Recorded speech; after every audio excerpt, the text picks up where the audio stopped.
Hello, this is Benjamin Woods. I'm here with Gail Weston, a retired educator and administrator from the Pinellas County School District of 41 years.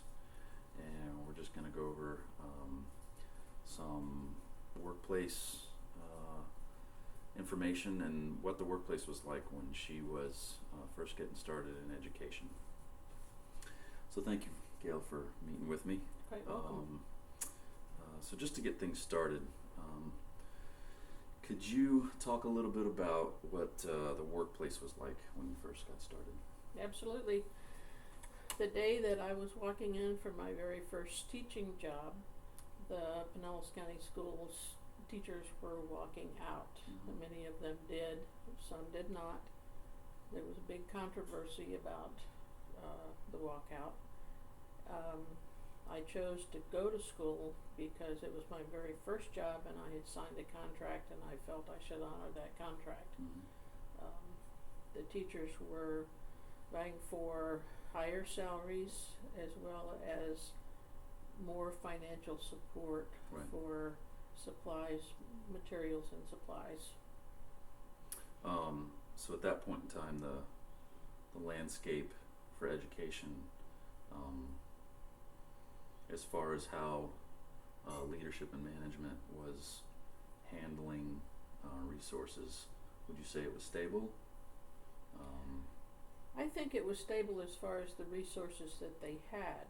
Of course, most of the resources come from the state, and the local management, superintendent of schools, and the upper management in the office, they don't have a lot of control over the amount of resources that they get. Mm-hmm. So I think as far as how they were using the resources, it was fine. Mm-hmm. But the teachers wanted more. Yeah. They needed better support for their materials, supplies, and as I said, salaries. Salaries was a big issue.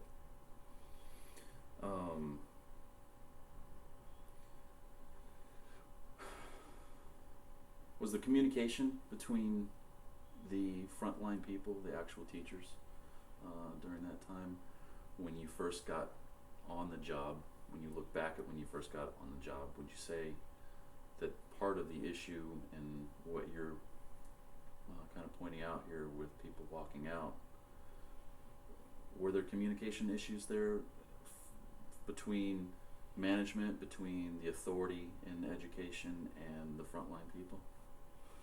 Were they just not able to get on the same page? I think that the communication was fine with the management here in Pinellas County and the teachers.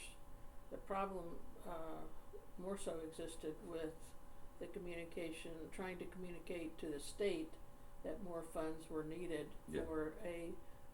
for better support of the educational system in the state. Okay. So the lacking factor was more on a macro level than a micro level here. Yes, in the local absolutely. area. Okay. Could you give me an idea, or give us an idea of the what the landscape looked like then, the types of jobs that were available? Well, in the school system, you had a variety of jobs, which were, teachers, your upper management, your Mm-hmm. principal, assistant principal. We had deans at that time, Mm-hmm. assistant principals, and of course the teachers, your support personnel, your Yeah. custodial staff. Outside of the educational system, I think the big industries were your healthcare, your insurance. Here in Pinellas County, we also had the Honeywell, Yeah. which provided many jobs. And of course, you had your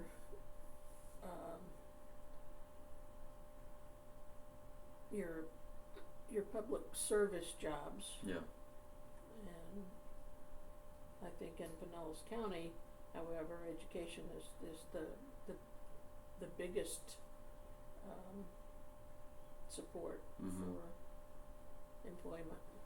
And, you know, education, as you probably know, is probably categorized in also the public service. It's a form of public service, you know. As far as I know, for a long time, education has been under the wing of and funded by government. Right. So it probably categorized as one of those service oriented areas of employment. So the work that was going on, let's just, like, you know, because we're talking about education, we'll stay in that wheelhouse. The types of jobs, specifically when you first started, you know, you touched on a whole array of levels of work there, including from the bottom all the way up to the top. You know, you talked about, you know, deans and administrators, teachers, custodians, that kind of thing. Right. The types of work that they were actually doing at that time, can you give us a little bit of information or what that looked like at that time? Well, the principals and assistant principals, of course, ran the schools as far as providing information to the teachers on what they were supposed to do. The teachers, you know, at that time we had very large classes. I personally had at one time 58 students in a class. Wow, that's pretty And considerable. so, you know, you have to adjust your teaching style to the number of students that you have. There were not as many in the support staff helping the teachers as there are today. Right. So much far fewer teaching assistants and that kind of thing. Far fewer teaching assistants. The custodial staff, I was in a large high school, and I believe we had maybe 4 on the custodial staff, 2 in the day and 2 or 3 at night. So they were Just really depending. worked They to were their worked very hard. to their full Yeah. extent. You're already kind of painting a picture of somewhat overtaxed workforce. Like you said, the classrooms were had fairly large numbers of students. Custodial was probably not staffed to meet the demand of what the schools needed. How did that impact how you guys felt, how the employees felt? Well, I think that had pretty much been the tradition all along, and I think part of that is what led to the teachers being disgruntled and walking out, because they wanted better support, Right. financial and, you know, time support.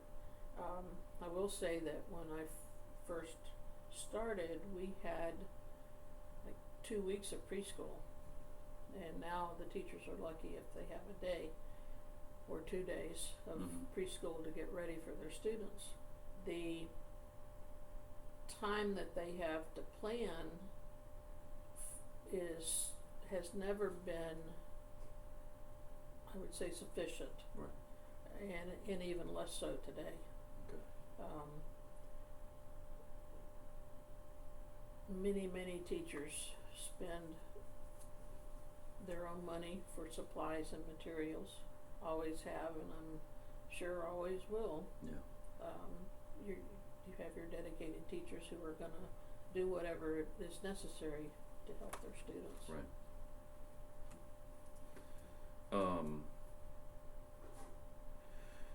Were the demographics at that time, the changing of the demographics, when I say that I mean, you know, we're talking about what, mid to late 60s? Late 60s. When I first started teaching, the schools were not integrated. Okay. They were very much segregated. Within a couple of years, the integration movement started, and of course there was a lot of unrest in the integration process, which led to some school unrest, some riots in the schools. Slowly but surely, the integration movement took hold, and it is, you know, the schools today are fully integrated.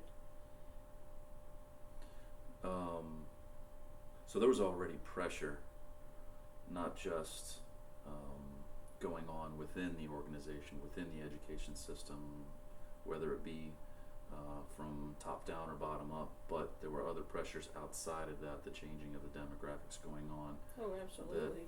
That were really compounding the effects that were already going on with lack of resources and lack of manpower, and the structure that they had set up. You had mentioned that it was kind of the tradition that this is how things worked at that time. So I'm gonna. Okay, we're still recording. I can edit that, so that's okay. Okay. Moving from how that was the case, the changing of demographics and all of these different pressures, let's kind of go over what the management styles themselves looked like then.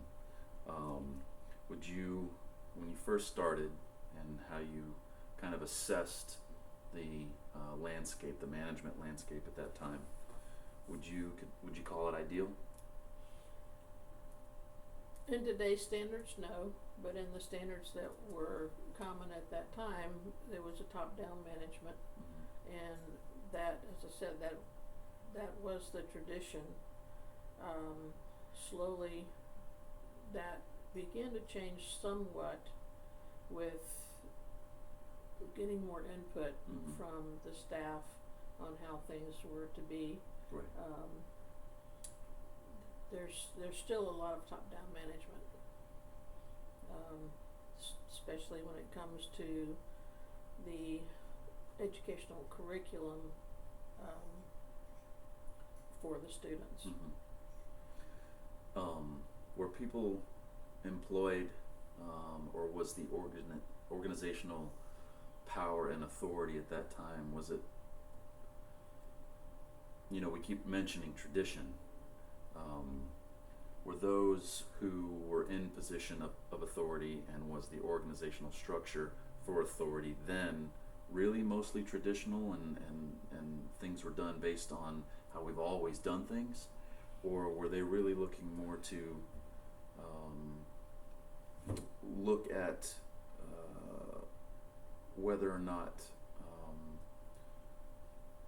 the correct amount of, whether things needed to be done in a proper manner to continue to improve things? Well, I think Pinellas County schools began to look at ways that they could improve when Baldridge came out with his initiatives and his way of work. Pinellas County instituted some of those changes. So they started at that point, or maybe even continued to move and incorporate, you know, regulations, rules, whatever the case may be, whatever they needed to do to set forth new standards and new best practices in order to keep things improving on a regular basis? Well, yes, I think top-down management, you have to have you have to have control over what's going on. Right. And the initiatives, I would have to say, mostly come from the top, and the teachers, the staff are expected to implement those. Right. Now, Pinellas County began to take some input from the teachers and staff, support staff. They always didn't agree with each other, but I think it did foster some positive changes in the way things were implemented. So the change of command, Was it fairly centralized? You know, we're talking about top down. That sounds to me like it's a fairly centralized system to where, you know, there's specific individuals at the top who are Well, implementing. in the school system, you have your superintendent and you Right. have your assistant superintendents, and they pretty much dictate what is going to happen, you know, in the schools. And that's the way it was then. That's the way it was then, and pretty much that's the way it is now. Okay. You know, they do get some input, but not enough. And as I said, they don't always follow the input that's given. And so as it comes down the chain of command at every level, for instance, the principals. Right. How was the structure set up to where the principals could have effective authority over who they had authority over? Well, the principals have authority over what goes on in their school based on what they are given as must-haves Mm-hmm. from top management. But the principals also, they become the educational leader in their school. Right. And they are tasked with, you know, to make sure that everything goes accordingly and that the school is successful in educating its students. So based on that, were teachers somewhat fragmented based on who they're getting their orders or instructions from and how they need to do things? I don't think they were fragmented. In the schools that I had been in, and as an administrator myself, I always tried to make sure that the teachers knew what was expected, and as much as they could had some input in what was expected. Mm-hmm. But you know, the leader of the school, who is the principal, has, as I said, has the position of making sure that everything works smoothly. Right. And that the children are educated. So they had fairly ultimate authority. Yes. At the school level. Right. Yes. Let's talk a little bit about piggybacking on that, about what type of adequate, you kind of mentioned this or touched on this before, but the amount of time and resources the teachers had in order to carry out whatever instruction or orders they had. When I first started teaching, we had adequate time in the beginning of the year to plan. We had adequate time at the end of the day for faculty meetings and you know, some plan. I know that personally myself, I spent a lot of time at home continuing with that planning process.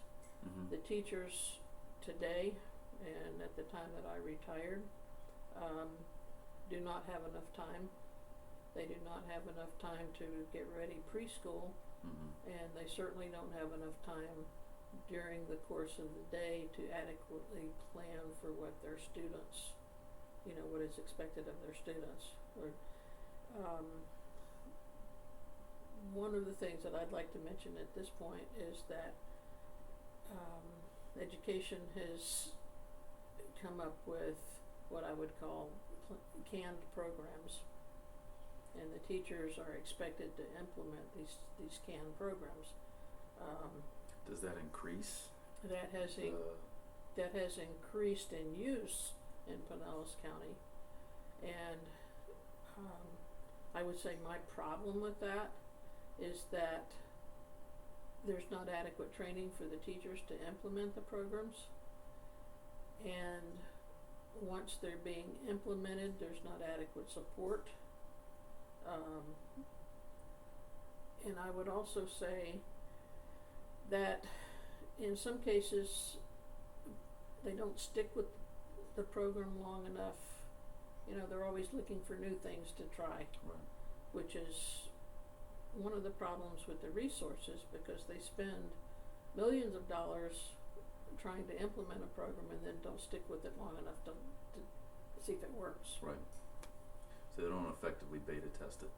Correct. That kind of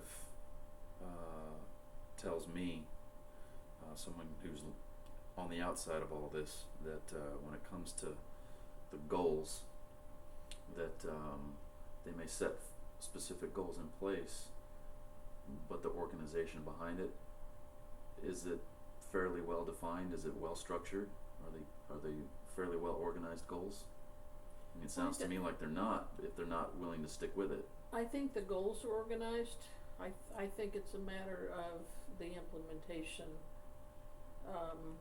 with the lack of support, the lack of training. Right. So going back to, like we're talking about, having adequate amount of time and resources at the frontline level, at the Right. teacher level. They're not able to do everything they're able to do and are being instructed to do and expected to do. Right. And if they're not getting results, everything's results based, obviously. If it's, when we come down to whether or not the resources are in place, doesn't matter what the resources are, it's still recording. Okay.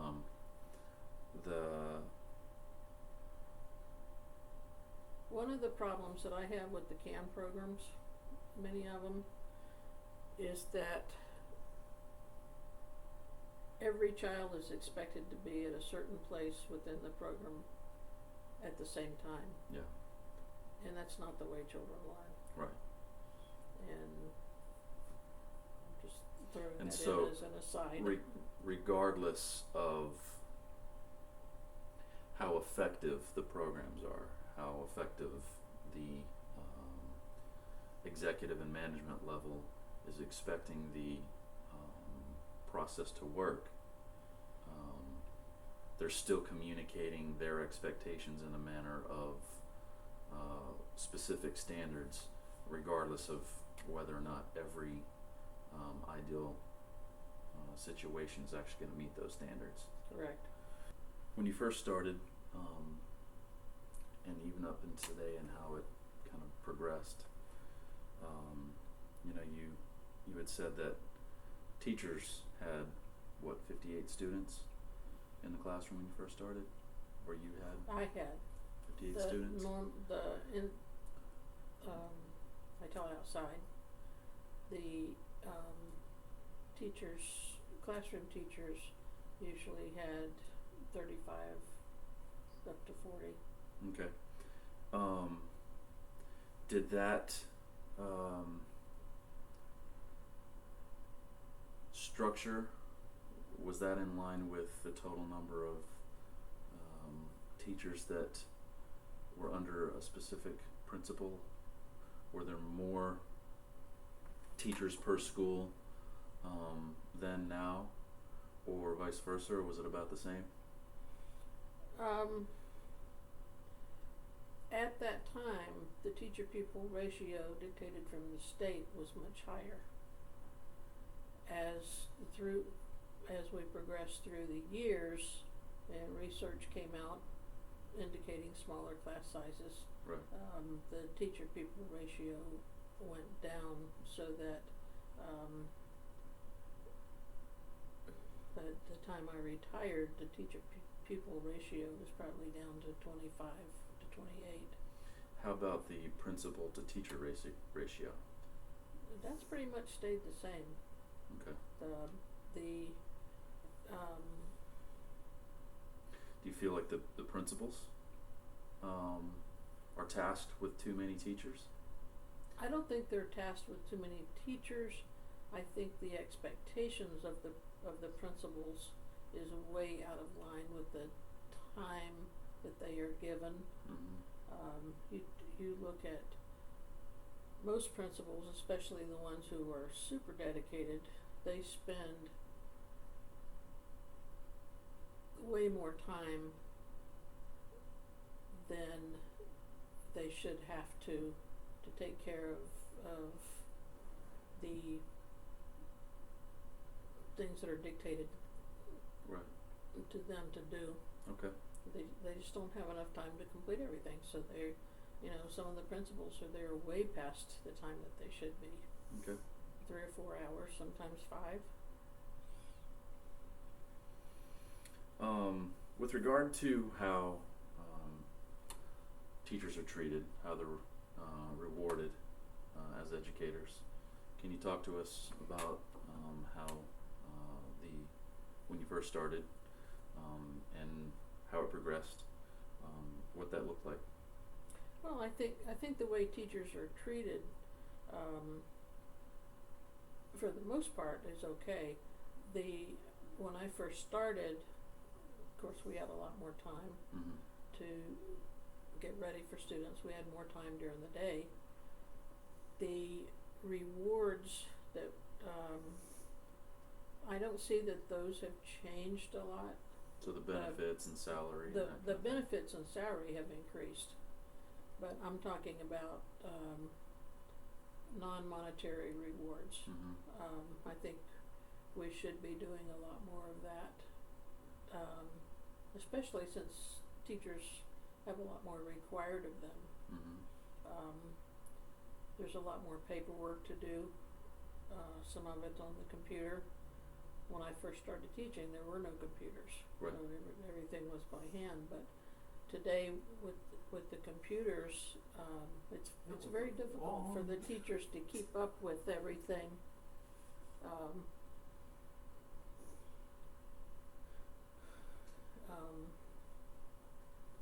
So I think we should be giving a lot more positives to the teachers as far as patting them on the back. Right.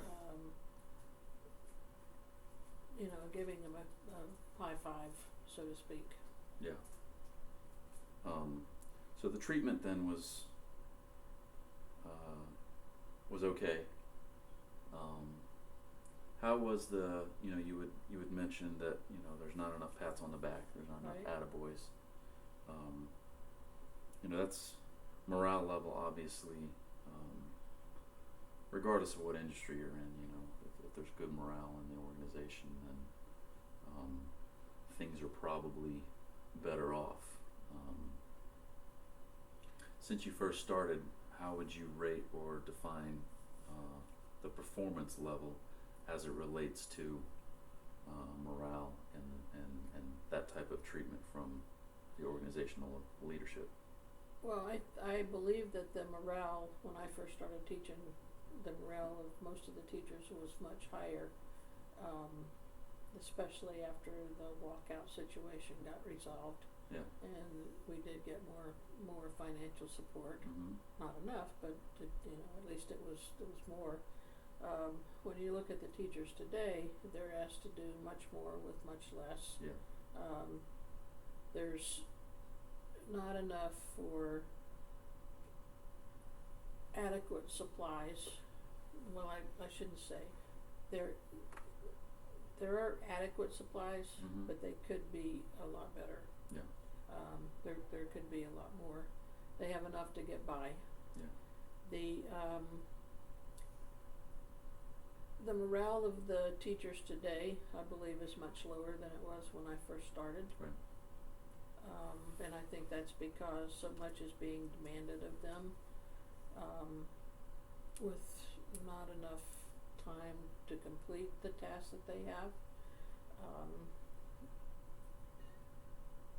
And I think discipline of the students is a big issue with morale. Mm-hmm.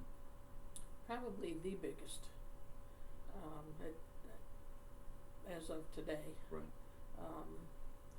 A teacher who walks in the classroom and is constantly having to deal with discipline issues, her morale or his morale is not going to be as high. Yeah. Naturally. Especially when they don't get the support that they need from the administration and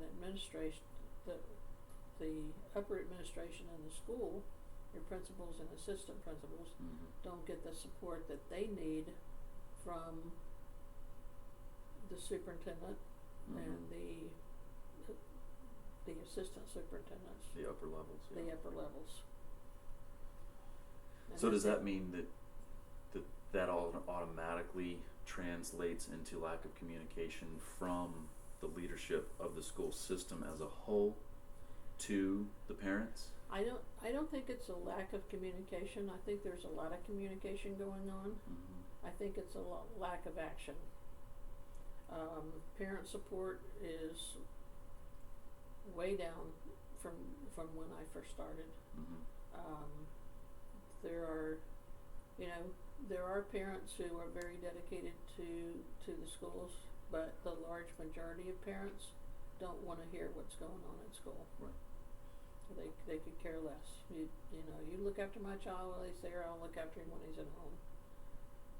You take care of the discipline when he's at school. I'll take care of it at home. Right. But they don't take care of the things that are happening at school. Right. Or give any support for that. Overall performance from when you first started, we already know that you had large classrooms in many cases, that even then into now, organizational communication, and how both the upper level superintendents communicating down to the principals, and then the principals down to the teachers, that the communication is there, but does have room for structural improvement. It seems that there is a specific, you had mentioned CAN programs, that there's a specific cookie cutter way that they want the teachers to do things. Right. And I think you also mentioned too that as a result of the current structure, that they're expecting not only the teachers to perform a specific way in each classroom and in each particular scenario, that the students are also expected to meet certain standards and expectations along the way. Right. The students are expected to be, on a certain page on a certain day. Right. And the teachers are expected to have them there, but that's not the way children learn. Right. Every child learns at his own pace, and when you try to make them all learn at the same pace, you're going to fail, which Right. is what we're seeing in today's schools. I believe if the students that I had when I first started teaching, or that we had in the schools when we first started teaching, if they were tested the same way that the students are today, I would venture to guess that they would show more success and show higher school grades than we are seeing today. So overall, everything being factored in, how the structure is set up as an organization, the education system itself, the changing demographics that impact all areas of education, both from the student side and from the educator side. Performance, in your estimation, is down now than it is from when you first started? That's my opinion. Yes. Okay. So overall, could you just, with a quick summary,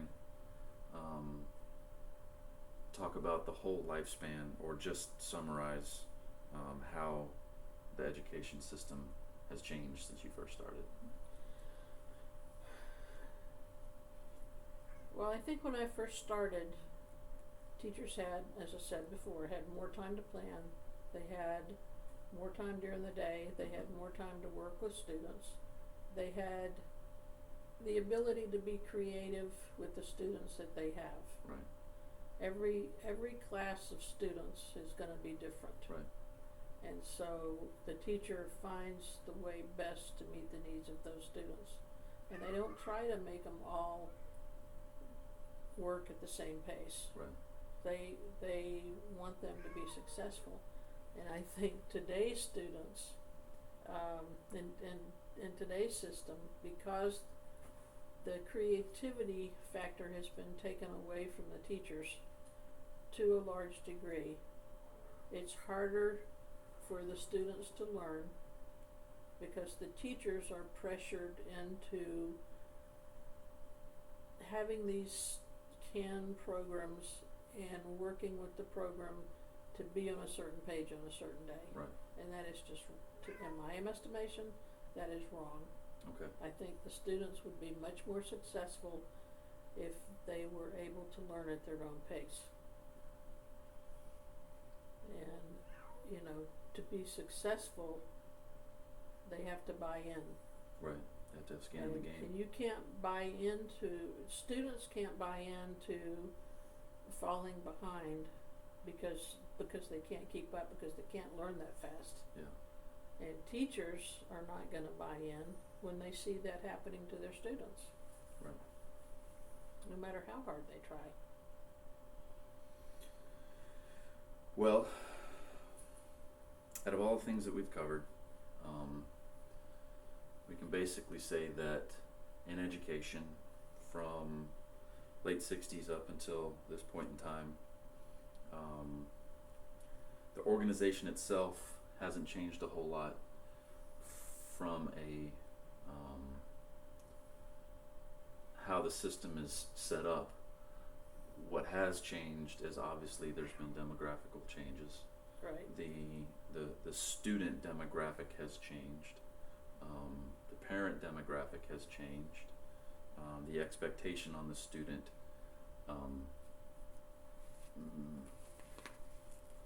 has changed, and the rules themselves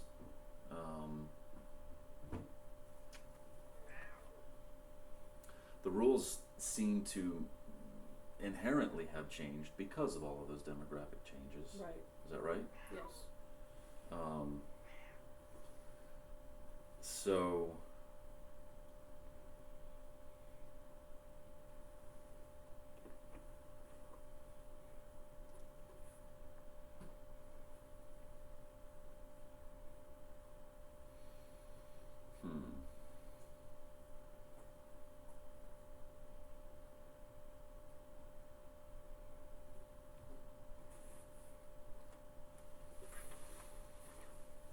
I think the biggest factor with the students today, or with the schools today, probably the biggest change I see is the lack of discipline.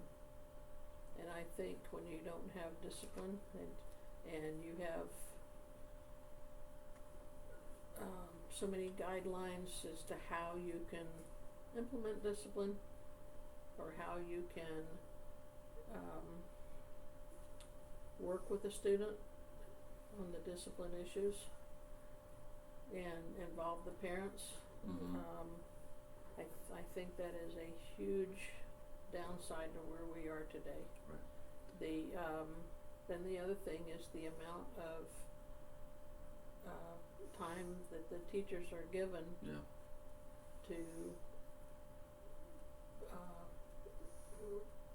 to work with students. Right.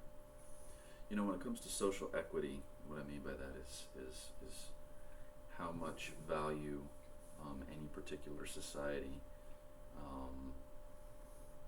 gives to the overall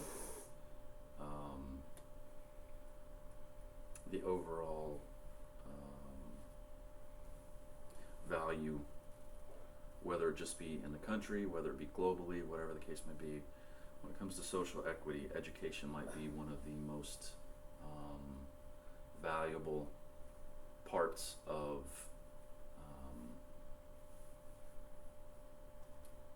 let me back that up. What's the word I'm looking for?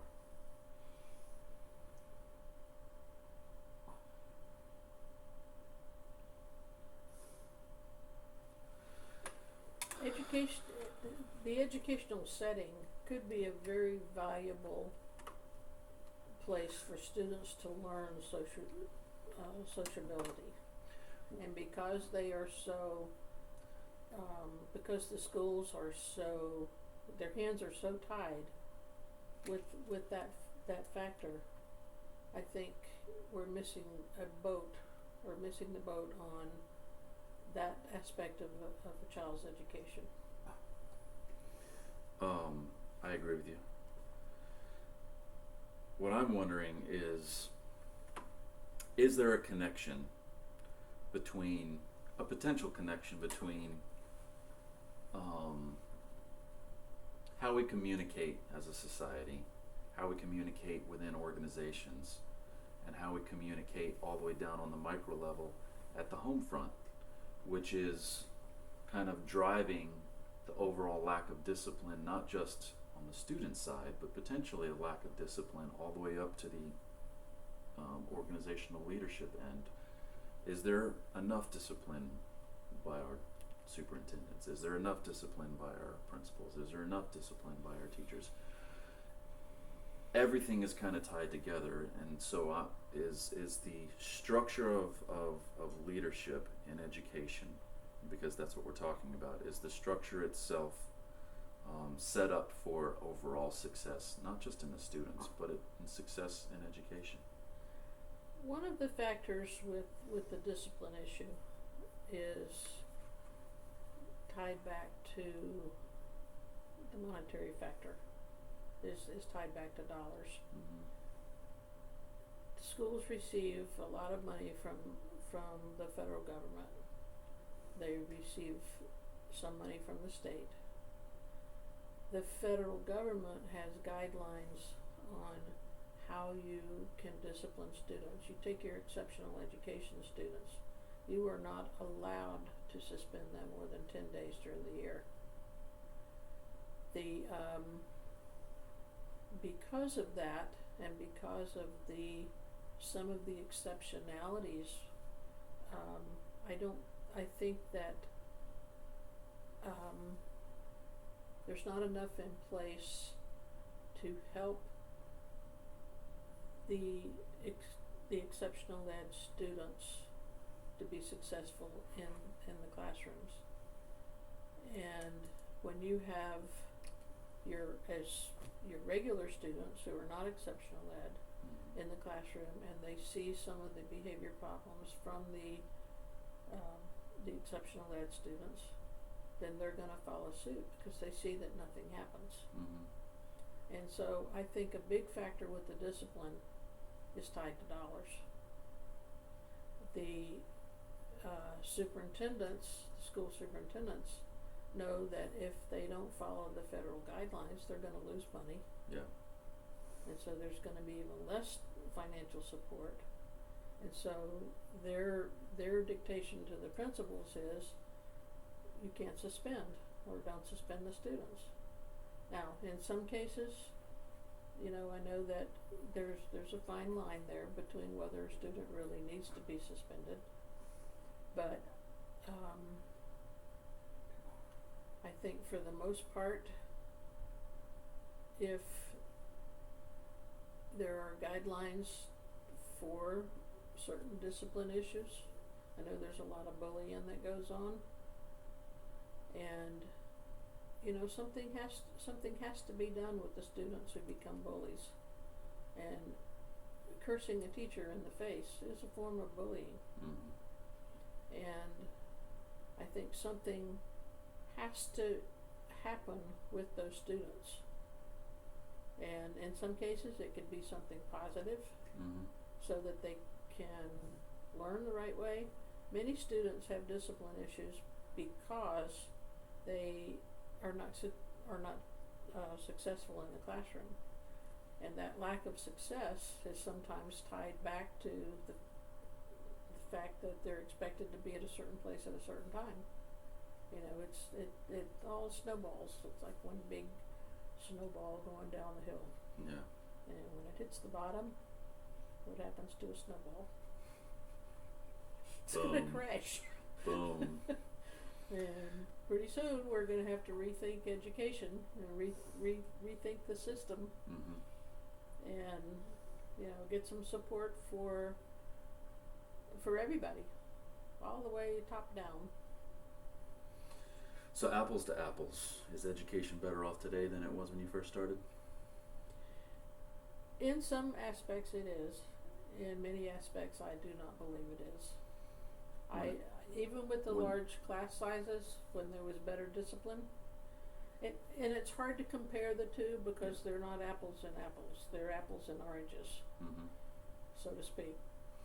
When I first started teaching, it was a whole different ballgame as far as the discipline of the students, the time support, the financial support, and even though the financial support was not the greatest, I don't see that it's any better today, given inflation and so forth. The discipline issue is certainly not better today. Yeah. But I think it's all tied together. So I wouldn't say that we're better off today than we were then. And you know,